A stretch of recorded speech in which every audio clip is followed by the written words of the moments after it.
Hello, and welcome to CNN Radio News. My name is Alex, and today I am interviewing Parker Coyle, the presidential candidate for the 2016 election. Say hello to the people, Mr. Coyle. Hey guys. All right, so Mr. Coyle is a part of a political group known as the Search Party. And can you explain to us what it is that this Search Party does and what you believe it can do? Well, Search Party, we're fairly new to the scene. We have a lot of mixed views, whether it be left or right. We usually land typically in the center with really deep beliefs on the issues that we feel are important in our country. And we do have a slogan. It is searching for the best solution, which we feel that we can provide with our points of views on main issues. Okay, that's good. That's good to hear. Well, let's get right into the real questions. What is your party's stance on social equality? Well, social equality is probably the biggest issue for us. I know it's 2016, and most people think that America really has true equality, but it's really not that simple. There's a lot of injustices, social injustices going around in our country, like from police brutality, still a war on gays and gay marriage, women still not getting equal pay for doing the same jobs that men do, and we see all of these as huge social injustices and things that we really want to solve in our country and just make it a better place for everybody and make sure that everybody is truly equal. That's good. And I understand that you have a rather unique stance on foreign policy. Can you elaborate on this policy?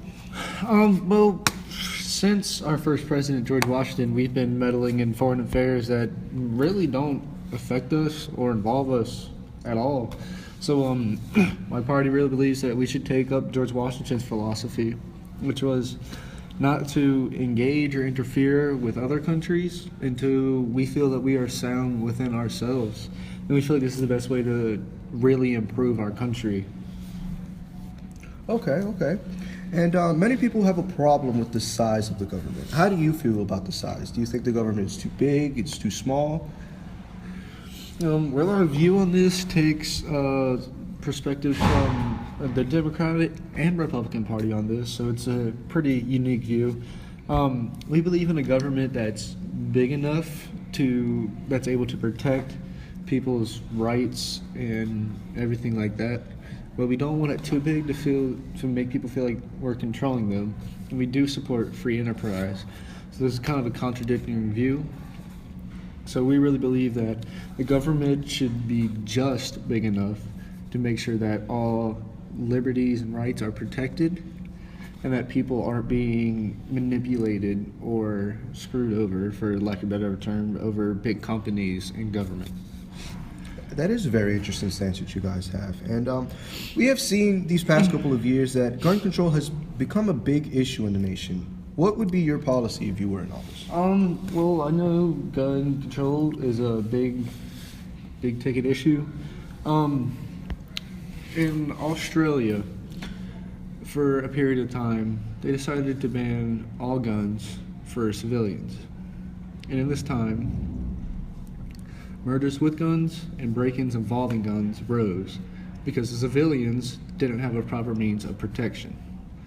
So we feel that without the use of guns, not only for protection, but for the use of hunting and just plain pleasure, because a lot of people like to go to the range and have some fun shooting guns, we feel that people should be allowed to have their own guns. And we feel that any law or restriction on owning guns is a violation of our Second Amendment right.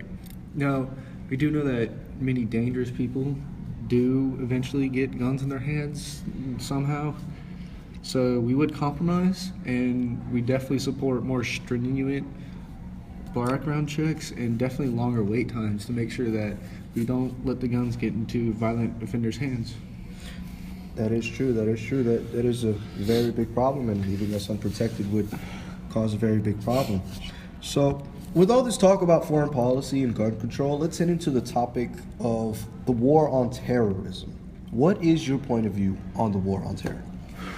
Oh, wow. The causes for terrorism really varies from person to person. A lot of people believe it's because of America's arrogance or our willingness to push our religion on other peoples, even though America doesn't have a sound one religion.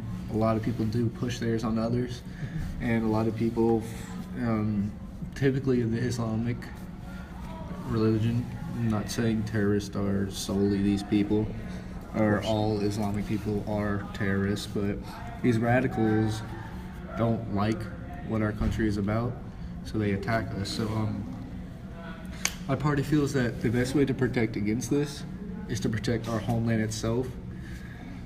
And aligned with our foreign policy, we believe that the best way to do this is to withdraw all troops from foreign countries and make sure that our borders and our civilians are sound and secure, and make sure that our homeland is secure from more terrorist attacks like 9/11. It's a very, very good way to put that there. And now that we have covered most of the foreign problems and all your foreign policy and your gun control, we haven't talked that much about our nation. And economy is a big problem in our nation. We've gone down, we've gone up, but the people want to know, what is your stance on the economy? How do you think our economy should be structured? Well, there's a lot of different views on how people feel our economy should be structured. We feel that the rich aren't fairly taxed, and that we don't rely enough on our middle class, and we rely way too much on Wall Street. So we feel that we should definitely tax the rich more. Obviously, we would have bracketed taxes similar to what we have now. People of certain range of grade pays would pay a certain percentage of that income in taxes. And we also need to support our small businesses and our middle class, since they make up the majority of our economy, and that's where most of our money comes from. That is very true. That is very true. And with all this talk about money, many people have written in and sent us through social media, and they want to know, what is your position on Planned Parenthood? What do you think should happen to Planned Parenthood? Should it continue? Should it increase? What is your point of view on this? Well, there's a lot of misconceptions about Planned Parenthood. Most radical Republicans believe that the only reason Planned Parenthoods exist are for abortions, which this is a huge misnotion. Planned Parenthood helps people who are less fortunate actually plan for parenthood, exactly what the name is. Mm-hmm. And it helps people really get information about how to take care of their babies, proper nutrition, sleep cycles, everything like this, how to take care of their babies. And we feel like this is a vital organization to the health and nurturing of our young. And it's sad to see the funding for this being restricted and slowly going down, which I don't understand why would anyone want to do this. So obviously we support Planned Parenthood as we support the children and the young of our country. So my party would love to increase the funding for Planned Parenthood. We need to make sure that our young are nurtured and taken care of, and make a brighter future for tomorrow. That is true. The children of our country are everything. And now going into the topic of abortion, large groups like the feminist movement believe that pro-choice should be in place. How do you feel about the topic of abortion? Abortion is really a touchy subject, even among women itself. But my party is largely pro-choice. We believe that women have the right to do with their body as they wish. It's their body. And I don't believe the government should have a say, and neither does my party. We believe that government should have a say in the personal health of a woman. We're definitely pro-choice. Obviously, there'd be some restrictions, as different states have different laws on what classifies a living human being, such as in New York, a fetus isn't considered alive until it takes its first breath. A big argument against abortion is that it's technically murder, but really, Most people don't see it that way. But from my party's perspective, we feel that not allowing women to have this choice itself is a violation of their basic human rights. That is true. That is very true. And so let's get off of the very, very heavy subjects, and let's head into another topic that people kind of push aside and don't really go into, and that is that the United States has one of the largest carbon footprints in the world. What is your stance on our role in the environment? What do you think we should do to help improve our environment? Oh, well, you're totally right there. The United States does have one of the largest carbon footprints, mostly with CO2 emissions from cars, since we're very heavy populated, and just about everybody has their own car that is of legal driving age. As a country, I feel like we should push more on electric vehicles or EVs. These don't emit any emissions because they run off batteries. I feel like this would be a great way to reduce our carbon footprint and our CO2 output. And also we should push for more alternative energies other than natural gas and fossil fuels, such as nuclear energy, wind power, and water power. Okay, speaking of those alternative energies, if you were president, would you try to push to put more of a restriction on the type of cars that are going out? Would you like to see more electric vehicles used in the broader spectrum, or would you keep it about the same? How would you go about the matter with alternative energy? There's not a lot of low-end electric vehicles out there. I mean, a lot of people are familiar with Tesla, as they're one of the most popular electric vehicle-only companies. They've made great headway in the luxury market, and they're just about to complete their lineup with a much more affordable entry level, known as the Model 3. But for car companies, it takes a lot of research and development to get these new all-electric vehicles out. So obviously there'll be some time between now and when every manufacturer will be able to offer an all-electric car. But I feel Americans should consider buying either a hybrid or all-electric car in the time being. And obviously you mentioned the push for alternative energies. One single alternative energy cannot be farmed to produce the same amount of energy that we get from natural gas and fossil fuels. So obviously it had to be a combination of two or more.